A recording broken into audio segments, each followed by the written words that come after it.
Assalamu alaikum. This is digital control system. Today we are going to start chapter 2, the Z transformation.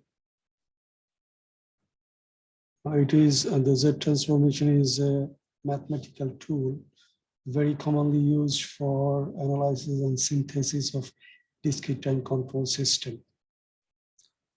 The role of the Z transformation is something similar to the Laplace transformation that has been applied to a continuous time signal. Okay, so in linear discrete control system, what happens?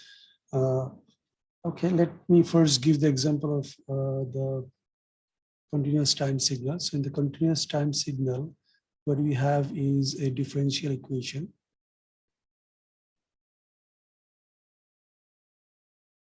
And because of the complexity of this differential equation, we actually apply a Laplace transformation, and hence it becomes a linear equation in terms of frequency parameters S, okay? In terms of frequency parameter S. So this is for continuous time signal, so continuous time system.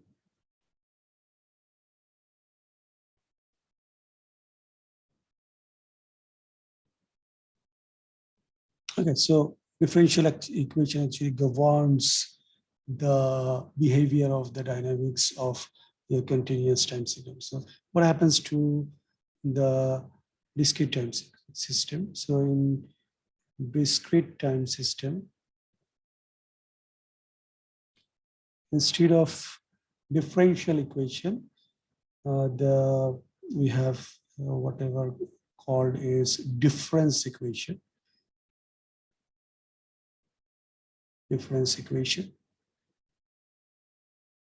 And instead of Laplace transformation, we apply Z transformation. And similar thing happens here as well. So it becomes a linear equation in terms of a complex variable parameter that is Z. Okay, so this is in comparison of continuous time system, what is happening in the discrete time system. So bottom line is to have a linear time invariant system, or a linear time invariant system, to simplify the solution method, instead of having the difference equation, we try to have a linear equation in terms of the parameter Z. So in this chapter, what we are going to discuss is at first we'll be discussing the definitions of Z transformation. So defining Z transformation.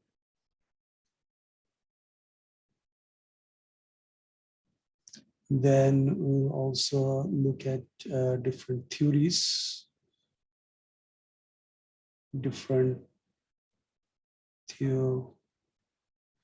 theories of Z transformation. And then we'll also see how to solve methods of inverse Z transformation. Methods of inverse Z transformation.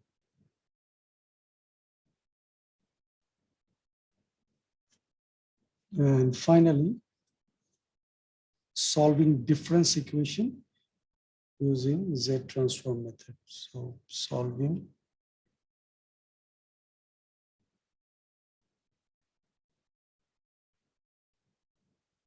difference equation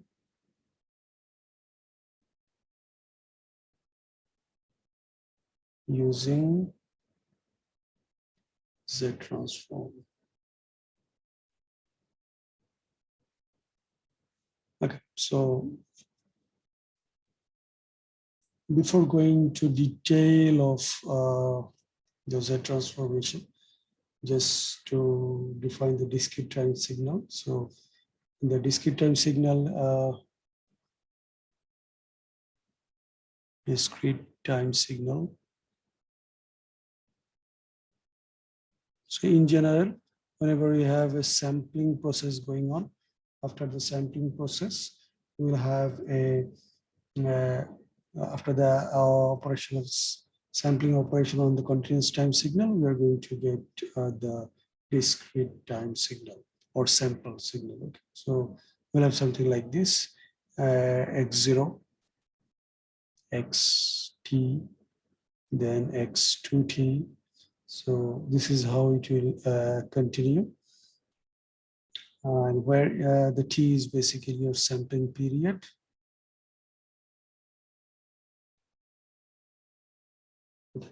So sometime in digital computers, whenever you have iteration method process, in that case, instead of having time function, rather we have a sequence of number. So we call it number sequence x0, x1, x2, okay, something like this. So finally, we can say this one is xkt or sampled signal.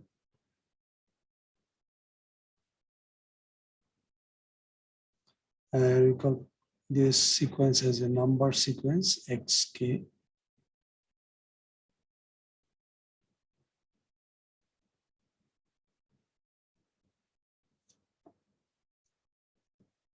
Okay, so we can also make things interesting. So we can also say that xk equal to xkt if your t is 1 second in that case. Okay, so the Z transform applied to both the continuous time signal xt. Obviously, Z transformation is applying to xt. That actually means that we're applying not to xt, rather xkt, sampled value of sampled version of xt. Okay, so if we can apply on that one, or we can apply on the number sequence xk. Okay, so which in general, and in this book, they can be used interchangeably. So sometimes for ease of derivation, they can use xkt, and sometimes they can just avoid the term t with the perspective that t can be 1 second. So interchangeably they can use that one. Okay, so let's define what is that transformation. So what were the time function we have, the time function or continuous time function x t. So the sample version of that one after sampling. So we have xkt. Okay, so that means for the instance in time with a time interval of t. So we are having the samples t, x0, xt, x2t, ultimately up to the value k, or it goes on to infinity. Okay, so what is the definition of the Z transformation of this one, the time varying? We also call this signal as a causal signal. That means the xkt value of xkt is 0. xkt value of xkt is basically 0. Wherever your kt or t is smaller than 0. Okay, so the definition is xz, which is basically the Z transformation of the time function xt, which is actually applied on the sampled signal, that is xkt, is summation of k equal to 0 to infinity, the function with z to the power minus k. Okay, similarly, to the number sequence, we can also apply the Z transformation, then the definition is something like this.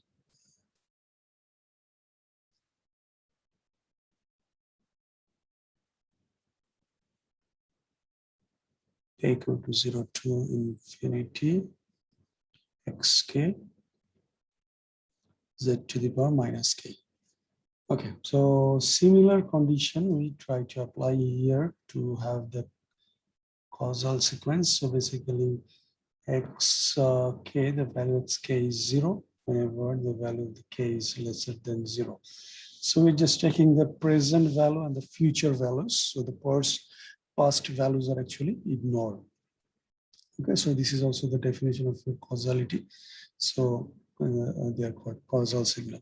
And this transformation was also called one-sided Z transform. One-sided Z transform or unilateral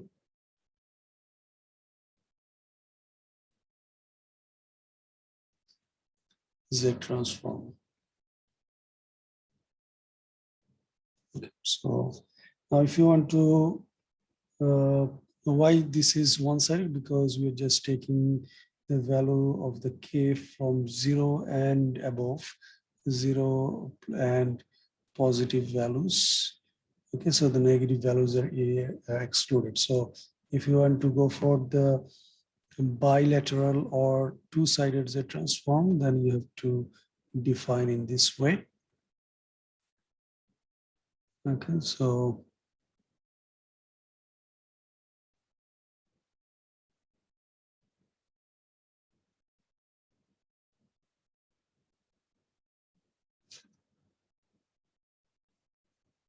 basically minus k equal to minus infinity to infinity, then the same function xkt z to the power minus k. Also on the number sequence, you can apply in this way.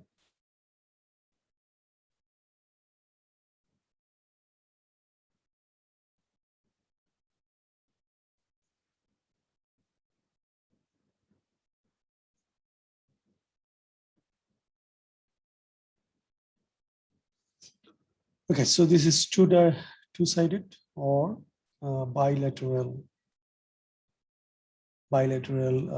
Z transformation. Okay, so but in general, in digital control system, basically unilateral system is being used because the past values are in most cases ignored, because for the dynamics of the system, it is always the present condition and the future values are important, not the past values. Okay, so here, whatever we find is in our equation that z to the power minus 1 is also known as, just for definition, is also known as time delay.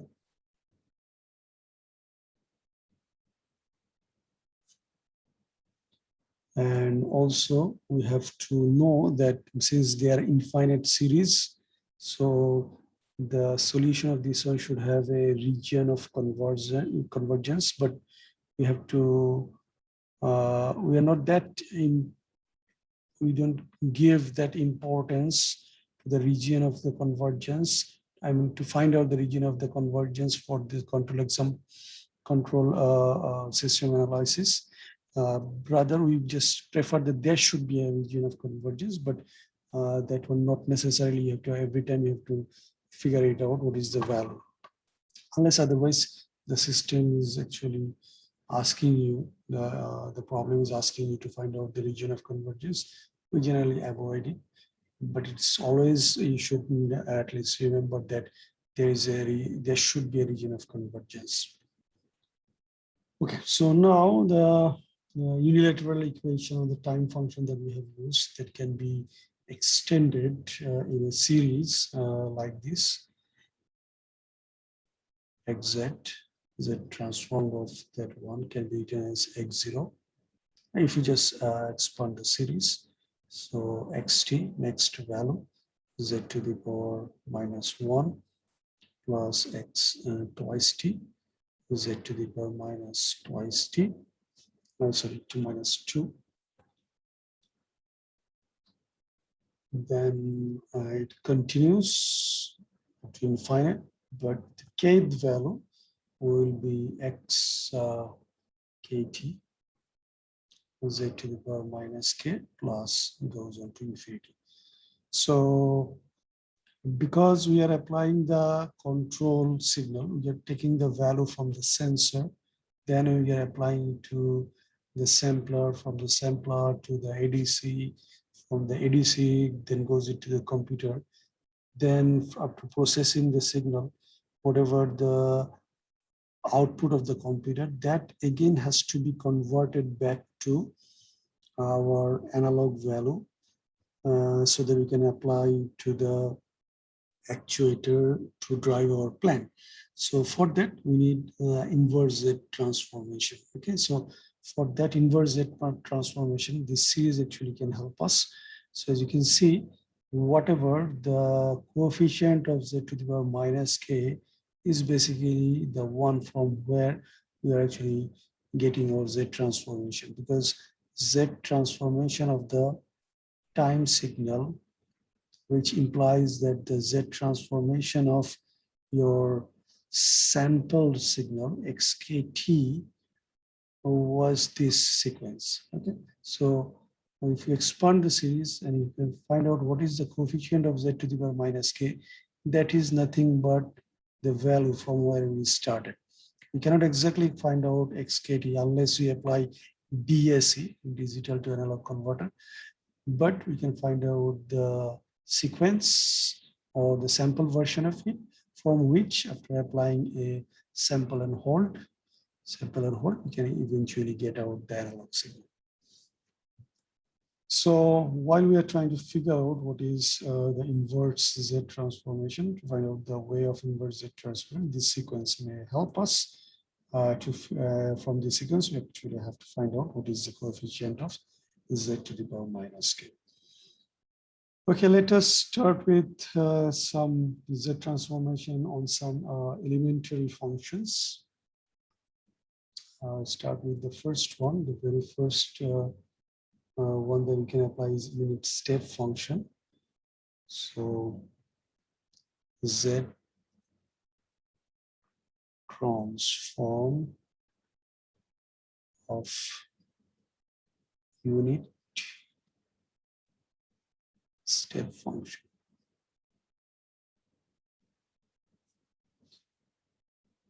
So the definition of the unit step function in the time domain is xt equal to, only in that particular instant of time you have a value 1 and some other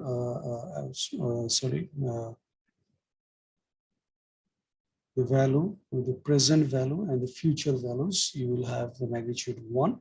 So basically t greater or equal to 0, you have magnitude 1, and at past values we will have magnitude 0. So basically something like this.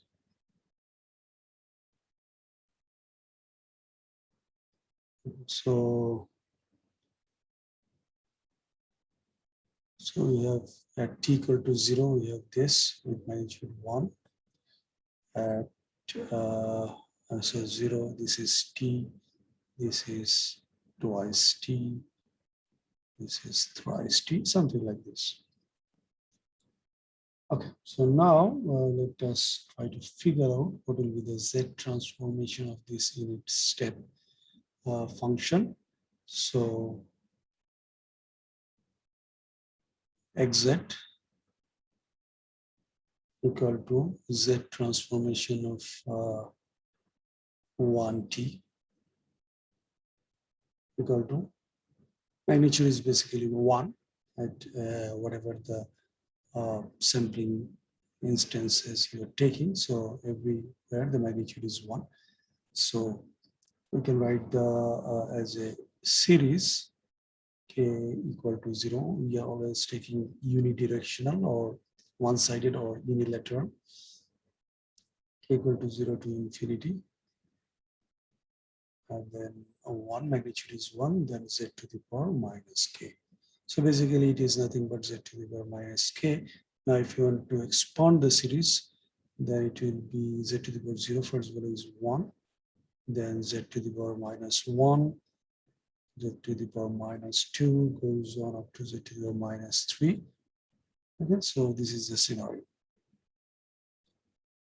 Now, if you want to find the solution of this one, we can easily find out using the infinite series solution. So basically, now what we can write is we can see that there is a common factor of common ratio is r.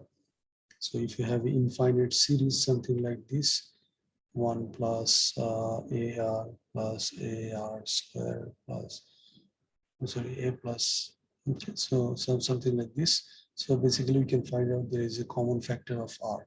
And the solution of this one is basically the summation of this one is A by 1 minus R. So we have to find out the common factor. Now here, the common factor is basically z to the power minus 1. So we can say that the first parameter is A. So A is 1 and 1 minus z inverse, the common factor. So basically our solution is 1 by 1 minus z inverse. You can also write in this way. So in that case, you can take the common. So z minus 1 by z by z minus 1 is your Laplace transformation of your unit step signal. So now, whether for which value of your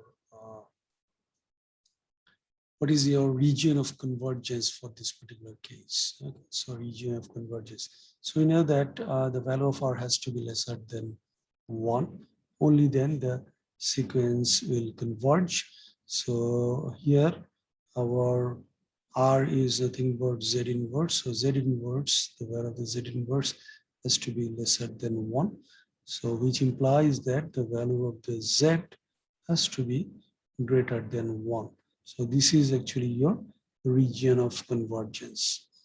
So as we already said that it is always better to know that there is a region of convergence, but it is not always mandatory for you to figure out what is the region of convergence. Okay, similarly for the unit number sequence as well, you can also apply the similar thing. The definition of unit number sequence can be given by something like this: 1k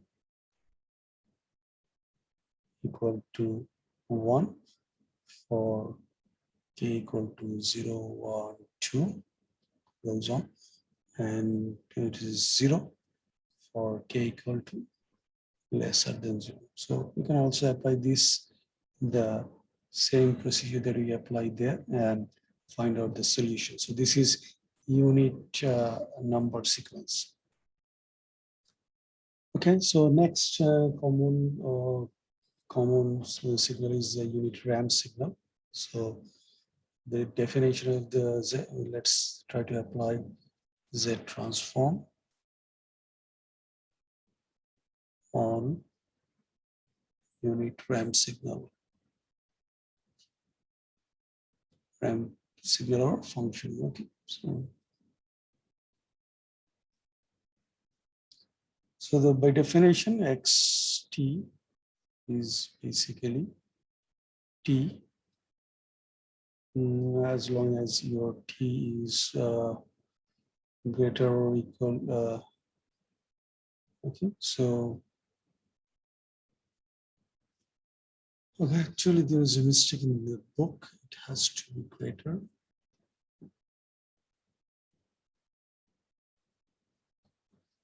Okay, so the value of the t has to be greater or equal to 0 and 0 for t lesser than 0. So this is the definition of your unit ramp function. And how it looks like, basically something like this. So at t equal to 0, it is 0. And this is the signal, then this is the signal. Okay. So some different time values, this is t, this is twice t, this is twice t, and goes on. So this is how the signal looks like. And we call this instant as xt. We call this one as x twice t. We call this one as x thrice t, and goes on. This is xt. Okay, so how to find out the z transformation of this one? So basically, again, similar thing, xz equal to z transformation of xt. And here our xt is nothing but t. So now, actually, it would be better if you can avoid this bracket here.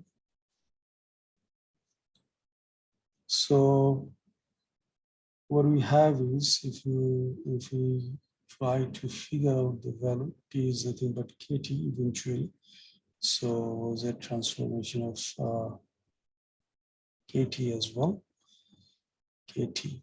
So what we have is k equal to 0 to infinity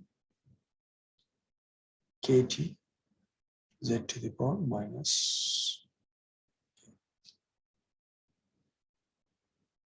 Okay, now if we try to expand this one, then what we are going to find is xz equal to, okay, so if k equal to 0, the k term is here, so it will be 0. So 0 plus next value is k equal to 1. So t z to the power minus 1 plus twice t z to the power minus 2. So it goes on. So say this is your equation 1. So in this particular case, we can see that we cannot have a common ratio in between the terms. So we have to do a bit of manipulation so that we can have a common ratio, so that we can apply the same formula that we have applied previously. So for that, what we are doing is we multiply this equation with equation 1 with, we multiply this one with z inverse, and then that implies z inverse xz equal to t z to the power minus 2 plus twice t z to the power minus 3, and goes on. Basically, it will be 3 z to the power minus 4, so it goes on like that. Now, if we subtract 1 from subtract 2 from 1, then what we're going to get is subtracting 2 from 1 will give us, this will remain as it is. So 1 minus z inverse xz equal to t z to the power minus 1. Then 1, so you have 2 of them, so 1 will be deducted. So basically t z to the power minus 2 plus, from next one will be 3. From 3, 2 will be deducted. So t z to the power minus 3. So now, as you can see, we can have a common form or common ratio here. So if we take t common, then what we're going to get is z to the power minus 1 plus z to the power minus 2 plus z to the power minus 3. Okay, something like this coming. But yet the first parameter is missing, a is missing. So if there is no a, then a1 minus we have to apply that one. So A is not available now. So somehow we have to bring the A. So we term this equation as number 3, and then we also multiply with the number 3. We multiply this one with also Z inverse. And let's see what it becomes.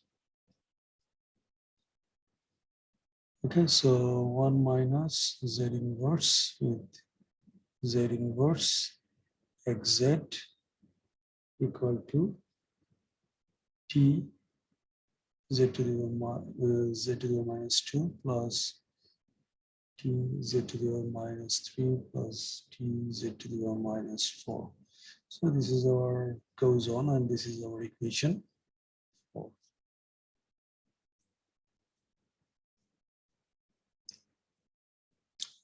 Okay, now for subtract 4 from 3. Now what we are going to get is here. So as you can see, all the parameters will be canceling each other. Okay, so only this parameter will be left. So what we are going to get is z to the power minus 1, 1 minus z inverse xz. Okay. Oh, sorry. In this side, we actually haven't applied the formula. So we also apply the formula. Okay, so minus 1 minus z inverse xz equal to t z to the power minus 1. So you can take common of this parameter. So 1 minus z inverse will be coming twice. So you can just make a square of that one equal to into xz equal to t z to the power minus 1. Okay, so x z equal to t z to the power minus 1, 1 minus z inverse square. So you can just expand this one, the denominator, and you can keep it something like this, t z to the power minus 1, 1 minus 2 z to the power minus 1 plus z to the power minus 2. Now, the both denominator and the numerator, you can just multiply with z square if you want to. So there's two choice always. You want to keep it in terms of z to the power some negative values, you can keep it in that way, or in terms of z to the power positive values. So it's your choice. So if you want to keep it, this is your answer. But if you want to keep in terms of plus z values, then in case you have to replace, multiply both numerator and the denominator with the highest value here. So you have to actually, whatever the highest value, you have to make that one as a you have to nullify that one. So you have to multiply with the opposite of that one. So z square, and then you 1 minus twice z to the power minus 1 plus z to the power minus 2 z square. So what we are going to get is tz divided by z square minus twice z plus 1.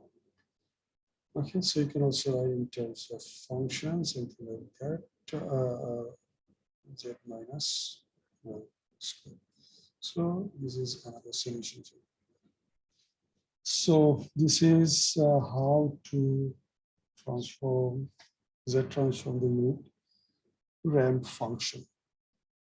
Similarly, some other common functions are there. So let's go for the polynomial function. So z transform of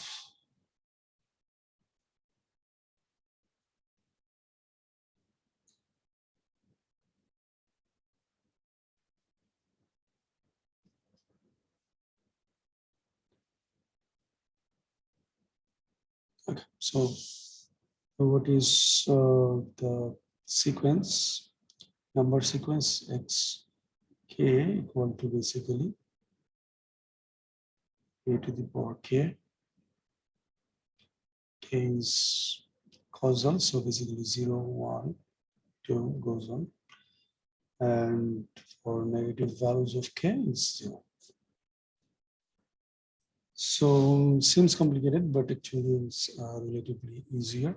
So x z equal to z to the power z to ak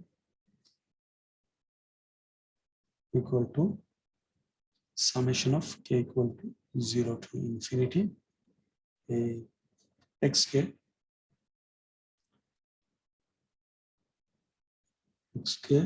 z to the power minus k. So basically k equal to 0 to infinity ak z to the power minus k.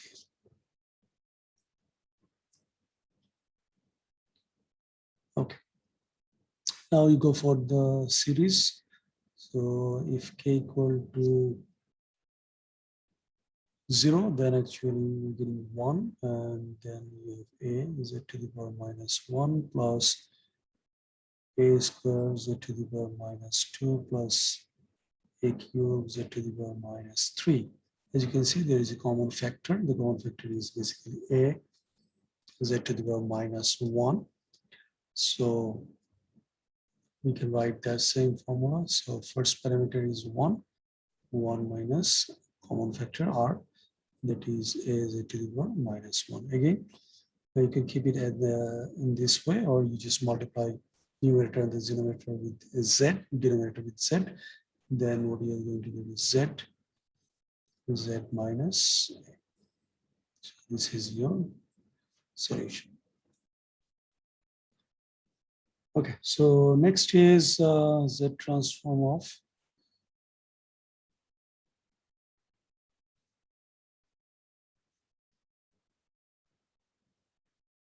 exponential function.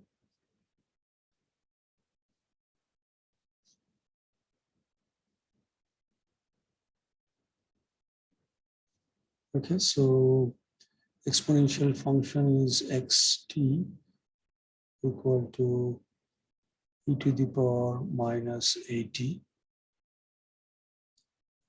whenever your t is greater or equal to 0.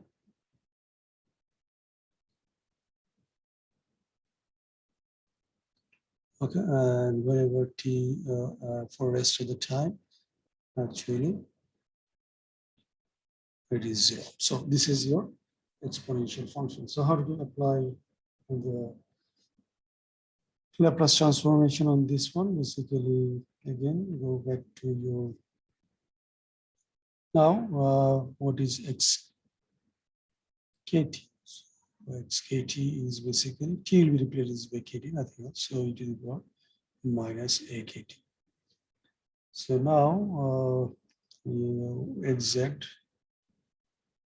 equal to z to the power z transformation of e to the power minus at. Actually, z transformation of sample version of it, that is e to the power minus akt. Okay, so what it will become is summation of k equal to 0 to infinity xkt z to the power minus k equal to 0 to infinity e to the power minus akt z to the power minus k. Again, idea is very simple. Just expand this one. So if it is if your k equal to 0 and then it is becoming 1, then plus e to the power minus at z to the power minus 1 plus e to the power minus 2 at z to the power minus 2 and goes. So again, common factor is this one. So basically 1 by 1 minus e to the power minus at z to the power minus 1. So if you want, you can keep it in that way, or just multiply numerator denominator with z. So basically z minus e to the power minus 80. The next, slightly complicated. It's a sinusoidal function. So z transform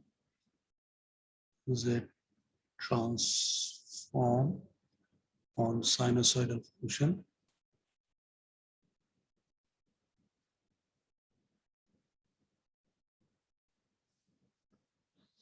Okay, so xt equal to sine omega t.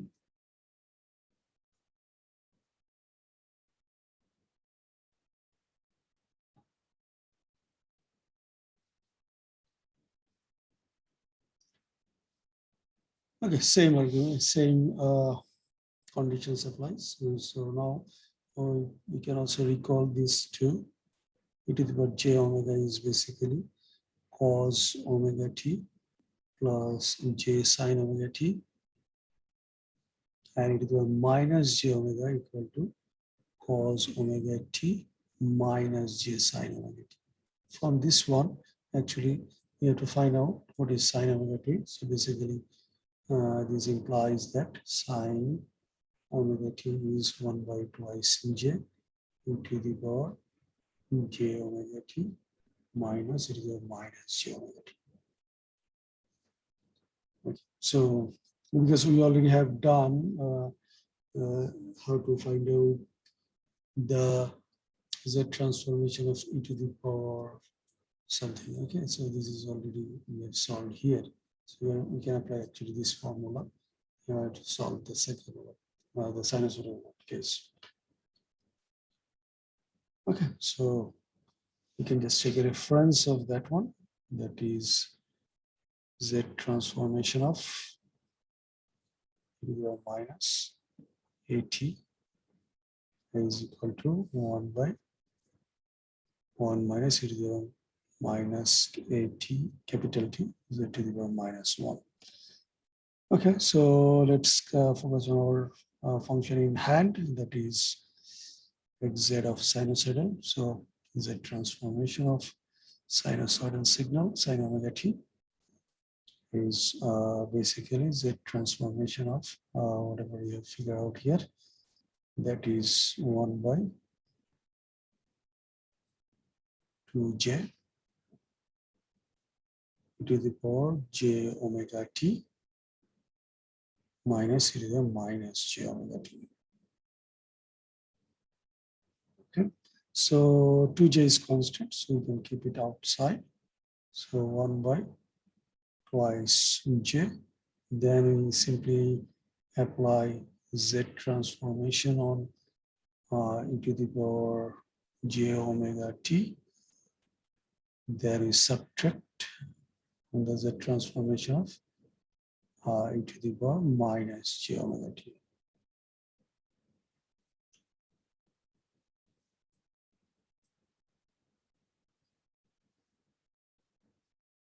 Okay, so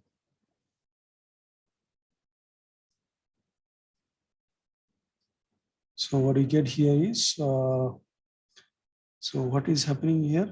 Whatever the constant we have, it is keeping as it is. So smaller t is becoming capital T. So we apply the same idea here. And for your exam also, you don't have to worry because we'll be providing the table so that you can easily refer to this table to solve your Z transformation. Okay, so what we have here is 1 by 1 minus e to the power j omega capital T z to the power minus 1 minus 1 by 1 minus e to the power minus j omega t z to the power minus 1. So you just apply the multiplication and simplification. So ultimately what you are going to get is something like this. 1 by twice j to the power j omega t minus e to the power minus j omega t z to the power minus 1. After simplification, you can take the common. So eventually this will be a scenario. And in the denominator, 1 minus e to the power j omega t, capital T, plus e to the power minus j omega capital T z to the power minus 1 plus z to the power minus 2. Now we can apply the cosine formula with this, sine formula with this one, and we can apply cosine formula on this one. So if we apply those two, then what we are going to get is z to the power minus 1 will be remaining as it is. So z to the power minus 1 sine omega t, and the denominator 1 minus 2 will be coming. So 2 z to the power minus 1 cosine omega t plus z to the power minus 2. Now, if you want to keep it in this way, this is fine, but otherwise, you can multiply both with z to the z square.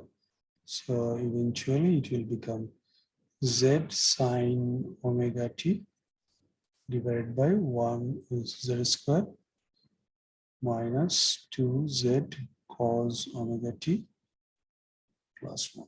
So this is your z transformation of sine omega t.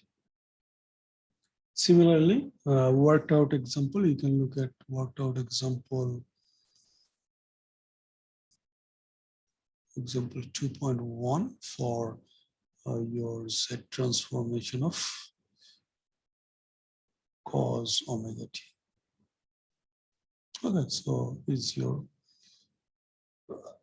I'm giving it you as a task to solve it. So you just go through that worked out example. Similarly, example 2.2 is also important. 2.2. So what they're asking is to find out the z transformation of a Laplace function. So basically, whatever provided is xs equal to 1 by s plus 1. This is already given. So what they're asking you is to find out xz. What is xz? So how to solve this one? It is not that complicated. Basically, from the Laplace domain, you have to go to the time domain. So you have to find out what is xt. And then on xt, you have to apply the z transformation on the xt. Okay, so this is the procedure. So now let me just start it. So xs can be given as, if you do the partial fractions, so it will be 1 by s minus 1 by s plus 1. So now if you take the inverse Laplace transformation, then your xt will be becoming 1 minus, this is unit step, so you can just write 1 minus e to the power minus t. Okay, so what you have to do is, for finding the xz, you have to find out the z transformation on this time signal, that is 1 minus e to the power minus t. So what is the z transformation? Basically, there is two functions. So z transformation of 1, we already figured it out, which is nothing but unit step signal sequence, whatever we have done, minus z transformation of e to the minus t exponential case. So z to the minus 1 is nothing but 1 minus 1 by 1 minus z to the minus 1, and to the minus 1 we have solved just a few minutes ago. So 1 minus 1 by 1 minus e to the power. There is no coefficient, so smaller t will be just replaced by capital T, z to the power minus 1. Okay, so you do the manipulation a bit, and finally, what you are going to get is 1 minus e to the power minus t z inverse with 1 minus z inverse 1 minus e to the minus t z inverse. Okay, so keep it that way, or just multiply with z, the numerator and the z square in the numerator and the denominator. What you're going to get is 1 minus e to the minus t z, and then z minus 1 z minus e to the minus t. Okay, so this is your required set transformation. So let me stop here. In the next class, let's start from the next article, that is 2.4. Some important properties and theorems of Z transformation. But you can actually have a look at table. You can have a look at table 2.1. So Z transformation of some common functions and theorems are also given there. So what I was saying, that in the exam, this table will be provided if the book is not provided, or it can also be open book depending on your preference. Okay, see you in the next class, inshallah.